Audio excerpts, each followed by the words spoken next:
আসসালামু আলাইকুম, স্বাগত জানাচ্ছি আমার দেশ আজকের বিশ্বে। আপনাদের সাথে আছি আমি হুমায়রা নাওচিন। শুরুতেই সংবাদ শিরোনাম। দিল্লি হবে খালিস্তান, ভারতীয় পার্লামেন্ট সহ বহু স্কুল উড়িয়ে দেওয়ার হুমকি। ফ্রান্সের কাছ থেকে শতাধিক রাফাল যুদ্ধ বিমান কিনছে ভারত। ভারত বৈশ্বিক শান্তির জন্য হুমকি, বললেন পাকিস্তানের প্রেসিডেন্ট। মুসলিমদের ছবিতে আসামের মুখ্যমন্ত্রীর গুলি, বিতর্কের ঝড়। অ্যাপস্টিন কেলেঙ্কারিতে পদত্যাগ করতে পারেন ব্রিটিশ প্রধানমন্ত্রী।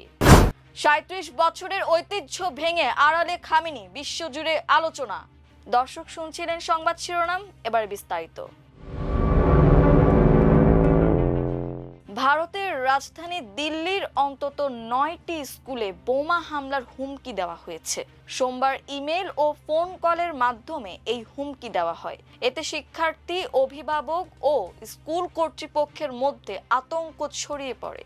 তবে কে বা কারা এই হুমকি দিয়েছে তা এখনো জানা যায়নি। ইমেইলে বলা হয়েছে আজকে দুপুর ১:১১ নাগাদ বিস্ফোরণ হবে। দিল্লি পুলিশ জানিয়েছে সকাল ৮:৩০ থেকে ৯টার মধ্যে এসব হুমকি বার্তা পাঠানো হয়। এরপরে তাৎক্ষণিকভাবে ইমার্জেন্সি প্রোটোকল চালু করা হয়।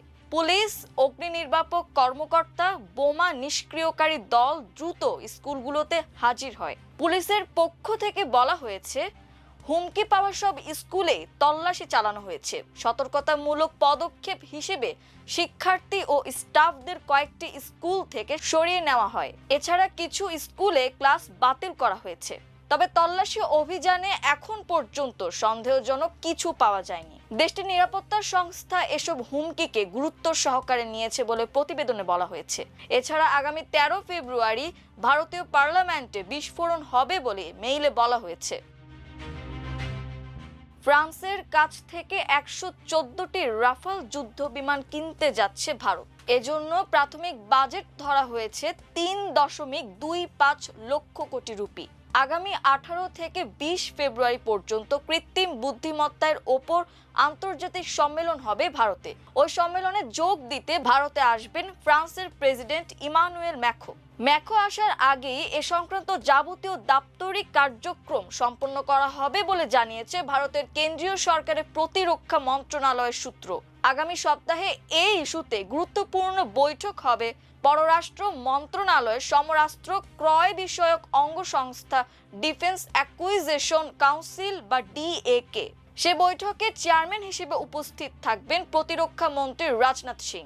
ভারতের প্রতিরক্ষা মন্ত্রণালয়ের সূত্রের বরাতে জানা গেছে যে ১১৪টি রাফাল ফ্রান্সের কাছ থেকে কেনা হবে। সেসবের মধ্যে ১৮টি তৈরি অবস্থায় বা ফ্লাইং কন্ডিশনে পাবে ভারত। বাকিগুলো তৈরি হবে ভারতেই এবং তাতে ভারতীয় প্রযুক্তিরও ব্যবহার হবে সেই বিমানগুলোতে। ২০২০ সালের জুলাই মাস থেকে এ পর্যন্ত ফ্রান্সে থেকে পর্যায়ক্রমে ৩৬টি রাফাল এসেছে ভারতে। এসবের মধ্যে ৮টি ২ আসন বিশিষ্ট প্রশিক্ষণ বিমানও রয়েছে। পাকিস্তানের প্রেসিডেন্ট আসিফ আলী জারদারি সতর্ক করে বলেছেন ভারত এখন বৈশ্বিক শান্তির জন্য হুমকিতে পরিণত হয়েছে। গতকাল রোববার এক প্রতিবেদনে এ তথ্য জানিয়েছে শামা টিভি। ইসলামাবাদে এক বক্তব্যে তিনি সাম্প্রতিক এক সন্ত্রাসী হামলার পর আন্তর্জাতিক সম্প্রদায়ের সংহতি প্রকাশের জন্য কৃতজ্ঞতা জানান। তিনি বলেন, সন্ত্রাসবাদের বিরুদ্ধে লড়াই কোনো একক দেশের দায়িত্ব নয়, এটি একটি সম্মিলিত বৈশ্বিক দায়িত্ব। প্রেসিডেন্ট জারদারি উল্লেখ করেন বিশ্ব নেতা, বিভিন্ন সরকার ও আন্তর্জাতিক সংস্থার পক্ষ থেকে সহানুভূতি ও সমর্থন পাকিস্তানের জনগণ এবং সন্ত্রাসে ক্ষতিগ্রস্ত পরিবারগুলোর জন্য সাহস ও শক্তি হয়েছে।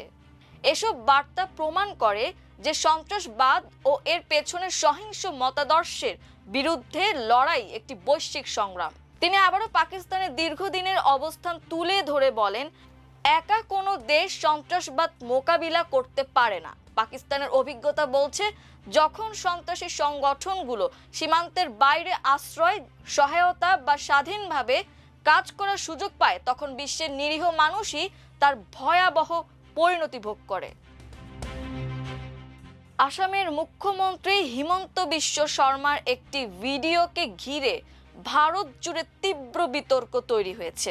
ভিডিওতে দেখা যায় তিনি মুসলিমদের মতো পোশাক পরা দুই ব্যক্তির ছবির দিকে বন্দুক তাক করে গুলি করছেন। ভিডিওটি প্রকাশ্যে আসতে ব্যাপক সমালোচনা শুরু করেছেন বিরোধীরা, বিশেষ করে কংগ্রেস।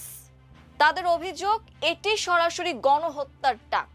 ভারতীয় সংবাদ মাধ্যম দ্য টেলিগ্রাফের খবরে বলা হয়েছে, ভিডিওটি প্রথমে সামাজিক যোগাযোগ মাধ্যম এক্সে আসাম বিজেপির অফিসিয়াল পেজ থেকে পোস্ট করা হয়। পরে বিতর্ক শুরু হলে সেটি মুছে ফেলা হয়। ভিডিওতে দেখা যায় আসামের মুখ্যমন্ত্রী হিমন্ত বিশ্ব শর্মা একটি রাইফেল হাতে নিয়ে দুজনের দিকে নিশানা করে গুলি ছুটছেন। ওই দুজনের একজনের মাথায় টুপি ও অন্যজনের মুখে দাড়ি।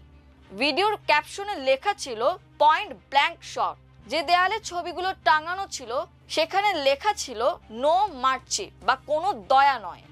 কংগ্রেসের মুখপাত্র শামা মোহাম্মদ এক্সে লিখেছেন, নরেন্দ্র মোদি, আপনি সবার সাথে সবার বন্ধুত্বের কথা বলেন, আর আপনার প্রিয় মানুষ হিমন্ত বিশ্ব শর্মা মুসলমানদের গুলি করার ভিডিও বানিয়ে বিজেপি আসামের অফিসিয়াল হ্যান্ডেল থেকে পোস্ট করিয়েছেন। এটি ভারতের সংবিধানের ওপর আক্রমণ। আগামী এক সপ্তাহের মধ্যেই পদত্যাগ করতে বাধ্য হতে পারেন ব্রিটিশ প্রধানমন্ত্রী কিয়ার স্টারমার। বিভিন্ন গণমাধ্যমের প্রতিবেদনে এ তথ্য উঠে এসেছে। সংবাদ মাধ্যম ব্লুমবার্গ লেবার পার্টির সূত্রের বরাতে জানিয়েছে, দলের ভেতরেই স্টারমারের পদত্যাগ নিয়ে জোর আলোচনা চলছে। এর পেছনের মূল কারণ হলো পিটার ম্যান্ডেলসনকে যুক্তরাষ্ট্রে ব্রিটিশ রাষ্ট্রদূত নিয়োগ দেওয়া নিয়ে তৈরি হওয়া বিতর্ক। ম্যান্ডেলসনের সঙ্গে মার্কিন যৌন অপরাধী জেফ্রি অ্যাপস্টেইনের বন্ধুত্ব ছিল।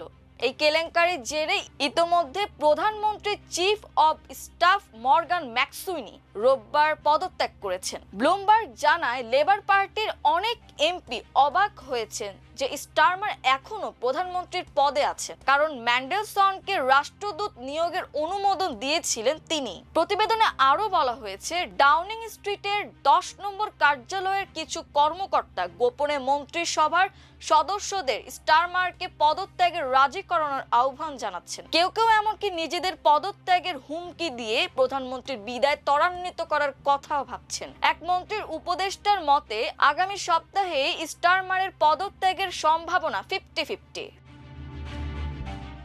মার্কিন হামলার হুমকির মুখে এবং পারস্য উপসাগরে ক্রমবর্ধমান উত্তেজনাপূর্ণ পরিস্থিতিতে ইরানের সর্বোচ্চ নেতা আয়াতুল্লাহ আলী খামেনি তার দীর্ঘ 37 বছরের এক ঐতিহ্য ভেঙেছেন। 1989 সালে ক্ষমতা গ্রহণের পর থেকে খামেনি প্রতি বছর 8 ফেব্রুয়ারি বিমান বাহিনীর কমান্ডারের সঙ্গে বার্ষিক সাক্ষাতে মিলিত হতেন, এমনকি যা করোনা মহামারীর সময়ও বজায় ছিল।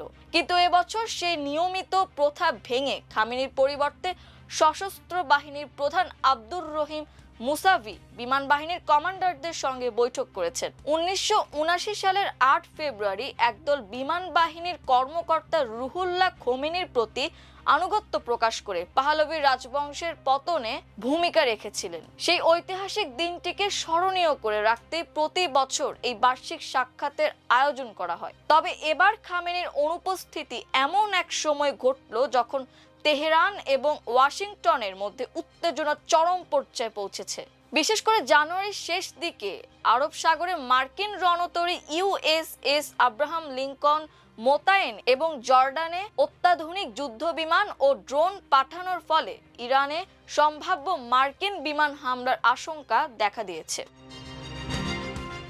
দর্শক, এই ছিল আমার দেশ আজকের বিশ্বে। এতক্ষণ আমাদের সাথে থাকার জন্য অসংখ্য ধন্যবাদ। আল্লাহ হাফেজ।